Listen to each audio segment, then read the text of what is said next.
Mga kapatid, sa Ebanghelyo ngayon, hinahanap ng mga tao si Jesus matapos silang pakainin ng tinapay. Ngunit sinabi niya, huwag kayong magtrabaho para sa pagkaing nasisira, kundi para sa pagkaing nagbibigay ng buhay na walang hanggan. Tayo ay madalas nagpupursige para sa mga bagay na panandalian, tagumpay, pera, kasikatan. Ngunit ang tunay na kaganapan ay nasa pananampalataya kay Kristo. Siya ang tinapay ng buhay na nagbibigay saysay sa ating bawat gawain.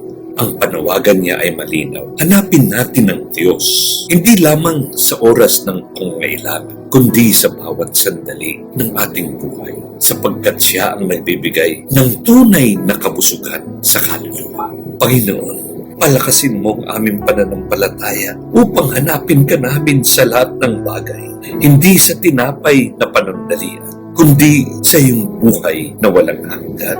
Amen.